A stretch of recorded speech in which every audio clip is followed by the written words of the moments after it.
They're trying to limit the choices here for a boy in the mid lane with the Pyramid taken out. They're gonna go for a Barrett and a Nana. Alright, that's the debut of Nana. Personally, as a Nana player, I'm very happy to see it on the competitive stage. But Onic will come back and answer that with a Yuzong last pick.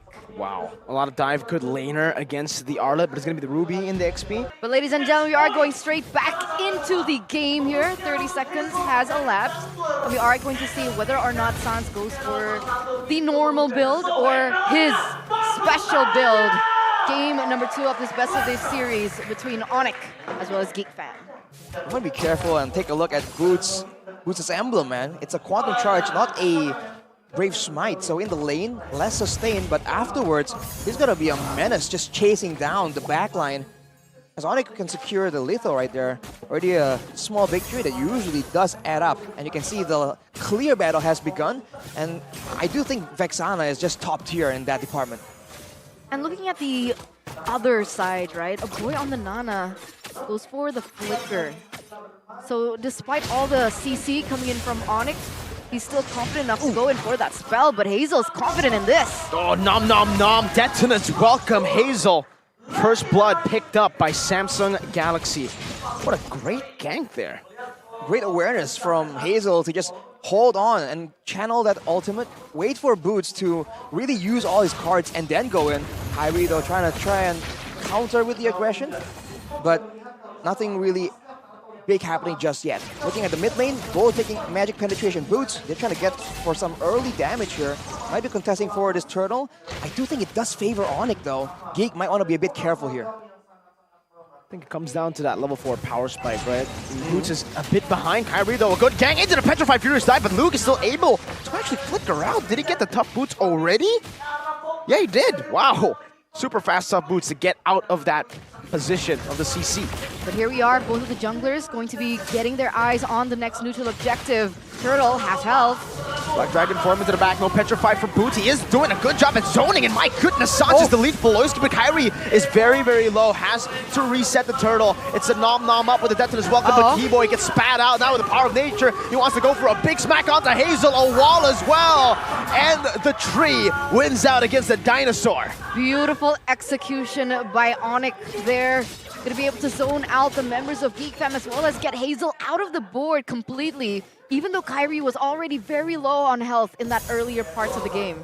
The two big fighters, man, Fredrin and Yuzong, is just such a nightmare, especially when you just hit level 4. That Black Dragon form definitely scattered Geek Fam away.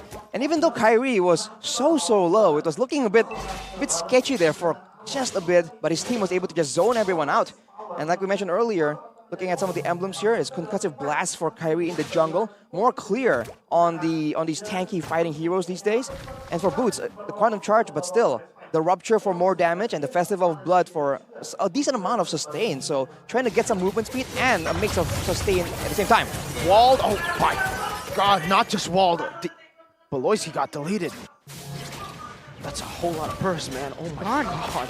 Did not expect that damage. You know what? Yeah, I was about to say, I think Sans is going for the cooldown build because we took a look at the emblems and it wasn't Wilderness Blessing as the second sub-emblem. And then you saw just now that he picked up the Enchanted Talisman. So it's a Vexana Sans special. We'll see if he goes for the Fleeting Time, because sometimes they go for the Enchanted Talisman into a glowing one. That's a popular build that a lot of players in the MPL, especially Mpl Id, has been building so far. So we'll see if he builds through with that. But for now, Onic has a lot of damage, a lot of crowd control, and sometimes we barely get to finish our sentences before someone from Geek Fam gets sniped out. Especially now that their roamer doesn't really have an escape tool, they have to be very careful here, especially walking towards the bushes. Okay, let's take a look at the players' gold here. CW still #1 on the charts, followed by Sans. Chadera a bit behind in that lane. That was supposedly a winning lane for the carry. Almost like CW just learned from game #1, and now he knows, okay, I can't win in trades, maybe I'll farm somewhere else, I do something different, and he's really working well in this second game as the turtle spawns. Once again, Onic try and control, but look at the flank coming from Poloyski here, puts Onic in a weird spot. Look at the burst down though, Boy's already super low, and Boots is flying on the way to him under the turret as well. has the passive, gets up, but Kyrie wins out in the retreat battle. Beloyski, what 1v4 in the mid lane, no follow-up. There's a wild charge! Oh no! The Nana gets deleted under the turret, and now it might be even more bleak as Luke is forced to flicker out. Another burst damage coming down from CW, but he's still able to sustain out with the Brave Smite.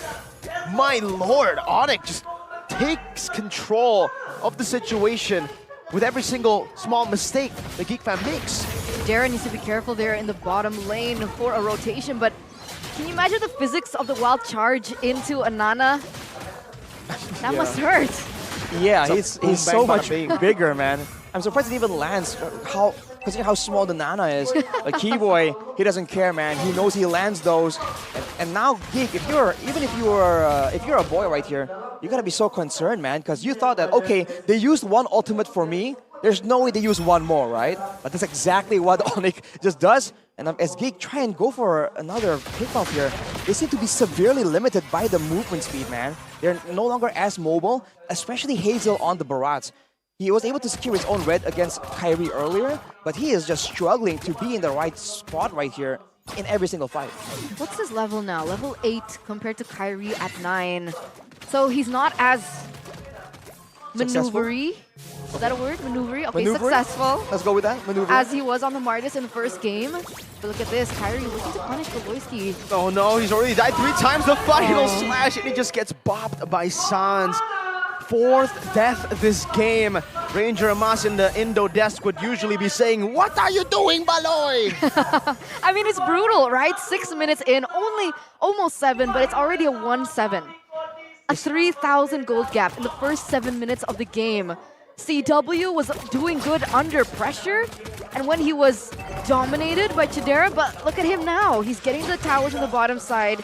He's getting to that power spike much quicker than in game number 1.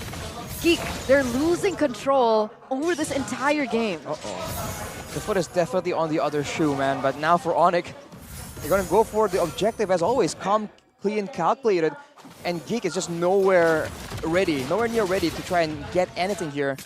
And they let it go. There's not much they can do as Boots picks up the War Axe as well. Even more ways for Onic to just chase them and run down Geek under the safety of their own turrets and base. And that's a problem. Like, what are they supposed to do, right? If they want to go for a 50-50, they're already, what, 4K behind? And obviously Hazel is behind on levels as well against Kyrie. I guess that's something great, but a failed attempt of an initiation. Beloyski with a flicker, final slash earlier, not connecting CW now, just chunking damage. Beloy very low. Luke doing the same thing right now, trying to run away, but Boots catches him, finds the passive. Daytona's welcome into the mouth, but now it's Hazel. It's called the wild charge with a flicker to the back, finds a boy. Flickers back to safety, and now it's Chidera who's forced to run away. Sans wants to get that Terrify down. He finds the Terrify. No Eternal Guard, just a bit more poke, and Chidera will be able to walk out of this, but the turrets in the mid lane certainly won't be able to. 2-4-0 trade, a turret taken down. Onic getting everything that they asked for here in game number 2, and it's not necessarily them going out of their way. It's the counter-engage that they've been able to successfully do against Geek Fam's failed attempts time and time again. They just have more options, right? If they fail their engage, they have chances to do something else, just like that. But even if it works, then great. If it doesn't work, they have the Wild Charge, they have the Black Dragon form, so a lot of flexibility in how they approach these fights. And you can see a boy just struggling, man. We thought this Nana pick was going to be big with the Molina, with the crowd control, but he is struggling to figure out when and where he's supposed to use these spells. And according to the game fun fact, if Geek Fam actually lose this, they're gonna still, Nana is still gonna be sitting at a 0% win rate since Mpl Id season, what, 10? 8? Wow, that sucks. 2021. Oof. Man. Throwback. Throwback.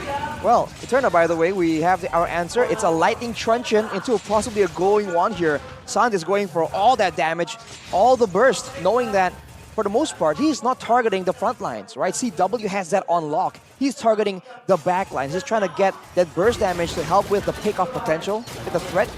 So, Lightning Truncheon it is. And Geek are just stuck turtling, even though, honestly, they don't really have the best of high ground wave clear either. So they are just stuck waiting for a chance that Onic just is not giving to them. So still respectful. No fleeting time Nope. from Sans. Not yet, at least. Not yet, at least.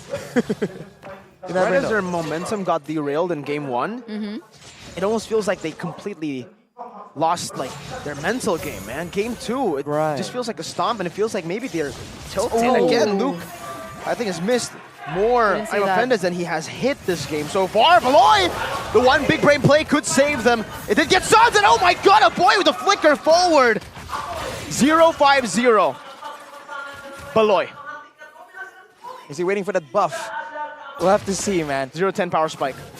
But a boy, man, that's a lot of damage on the Nana. That's why it's somewhat valid, and Sans just wasn't ready right there. Now without the Vexana, will Onic still try and make something happen? It is possible, it's just a lot risky, but they back away. Yeah, that's going to be the Lord cleared out here by Geek Fam with minor casualties, you can say. It looked like Chidera picked up the Golden Staff and CW finally with the Malefic Roar. Between these two carries from both of the teams, where is it leaning towards more? Who's doing more damage in the fights? Who will be, yes. Who will be? I believe it's still going to be CW, but when it comes to the moments before the fight breaks out, that's where Sans really shines, man. And I feel like, me personally, I don't think the Vexana is used mainly for damage. The damage is always very, very nice. But the utility, like when you put down the Eternal Guard, when you try and go for the Terrifies, that is what really makes a Vexana pick that much more effective. Yeah, the utility coming in from Sans, right? Which is why maybe that's why he sees the Enchanted Talisman a little bit more valuable as compared to going full out damage. But here, if you guys play and you guys find lag, don't forget to use the max booster. Because I hate lag. Do you hate lag? I hate lag, man. Maximize your connection with Game Max, and also maximize your time. Make it efficient. That's the word that Eterna really likes earlier. With the 15,000 discount with Click Indomart, you can just click Indomart 15 and click your groceries very easily. And improve your finances. That's what Geek are trying to do right now. They're trying to use all the promo codes that they have to try to get out of this debt. 8,000. It's a big debt. Well, they need to be energized first, so it starts with coffee. Go get your point, coffee. That's the point. Ooh. Pretty good. Well, we'll see, but you know, another big 7 issue. out of 10. 7 out of 10? Oh, a big issue for Geek right now, by the way, is usually the Molina is a great deterrent tool. You can leave it on the ground, people walk away from it, they can't really check. But since Onic has the Grok, right, he can just walk through it and ignore it. So it's almost like one extra tool denied from Geek. And you can see a boy, as Luke and Beloyski just look for a chance to try and start a fight properly, right, without paying the price of a huge counter engage or half an HP bar, for instance. This is so risky. But here you go. Well charged Luke, gonna be knocked up and terrified down. Sans bursts him out, and even Beloyski follows through his 6th death in this game right now as Boots is just zoning a boy in Chidera, isolating the dinosaur. No, they're already extinct, and still they want to take him out. A killing spree for Kyrie. 3-0 in the trade. And there's absolutely no way that Geek Fam can go for a contest on this. I mean, it was already looking bleak to begin with. Hazel 2 levels behind of Kyrie. But Onic had to pull that out behind the engage that Keyboy was able to make. That's going to be a free Lord for Onic in the 14th minute of the game. A clean engage. He didn't even use the flicker there. I thought it was going to be an attempt towards the backline. But no, he just thought, if I can get 2 members, just 2 members, I can make sure that the fight does break out and we can get at least a pick-off. And I think that he went for it so suddenly, so urgently, because the wave was pushing on the top side. Onic did lose a turret, but off the back of that sequence of plays, they have made it completely worth it. And with the Lord marching down right now, take a look at the items where a boy's Nana has that Divine Glaive power spike. He's going to have a lot of burst damage, but he needs to find ways for the spells to land, right? Wait for a setup, and Onic is making it very difficult for that to happen. Definitely. I think range is a little bit of a problem for Nana, especially going against these heavy engage heroes like Keyboy on the Grok, so that's difficult. I mean, look at that, a boy half health. Beloyski though finds Sans, brought him back all the way. Now a few shots from the Nana. He's actually very low, but he's still able to maneuver out of it. Concealed now by Geek. over to that bottom lane, trying to deal with this Lord that has charged in. It's a great defense from Geek Fam, still staying in this game. Another wave to deal with though now as Onic marches forward again, this time with the Black Dragon form. They've already utilized a lot of their resources, Geek Fam. Luke still on cooldown, but now finally getting it back with that Ammo Fender that he missed earlier on CW. And it's still Geek Fam actually doing a very good job at clearing. Well played to the Geeks. Well, now it gets interesting. They're at an 11 close to 12k gold difference earlier, and still God, 11. they're unable to crack through the base of Geek. And we know the longer the game goes, this is exactly where at least Geek used to prefer to be in, right? They can defend the base, hold as long as possible, have good high ground technically with the Nana, and they're willing to just stall this out and let Onic take some objectives in order to just get a chance later on, waiting for the right window to turn the tides around. How? What window though? Onyx, they're not, look at that, they're not leaving anything open. Luke misses another engage. It's fine, but what can Geek Fam do at this point? Sans makes it even worse by picking up Blood Wings on top of all that damage already. I think I have to wait for a big combo with the Nana, but look at Boots, man, just trying to zone, but even then, the waves gets cleared so fast. Oh, defensive wild charge from Onic. I think it's a good point that you made. They need to find a window, but right now they're locked up in their base. It's almost like a prison cell, and there are no windows in a prison cell. I wouldn't know. Does that mean Interesting, Rico. What kind of experience do you have? I've never been to prison, but I've watched movies, man. I see. That's a great point. I thought there were like small windows in prisons. Not yeah, and I wouldn't know. I wouldn't know. But anyway, still a 12k He's not a convict, gold lead. guys. I am not. Arashi is also not. What do you wait? That would be weird. I feel left out here. What do you mean? You guys aren't. Am I a convict here? Might be. The Lord now is spawning, so Onic, they crafted put Boots in a position to flank. We'll see if that pays off right here. This is what they want though. Keep them out of the base, and now they're going for it to conceal. Oh, boy. Dragon form, and oh! That's a 3-man!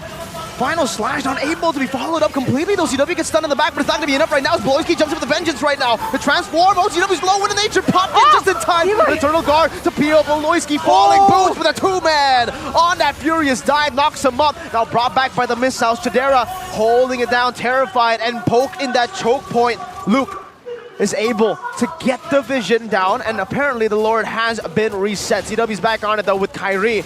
1-4-0, but Onic had lower HP bars. They have to send some of their members back again, and now it's a reset for that Lord. Kyrie's half health here. It looks like he's getting that healing back up. 13 seconds left for Bloisky to spawn. And look at this, they're trying to blitz the Lord. Black Dragon form now with a wild charge on the 2 members, and an Eternal Guard to knock him up even longer. 2 retributions, but it's Kyrie who times it better. And in the Lord pit, it is Hazel who falls in the back. It is a boy. Chidera is forced back, dashes out to safety. Beloy pops in that conceal, and they are alone. 2 members now having to face 5 members from Onic and a Lord.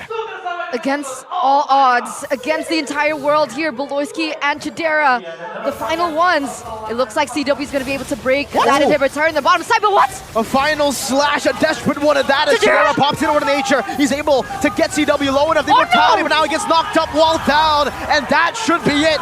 Geek Fam clean swept by Onic in their rematch. Wow. In the grand finals, it was a 4-2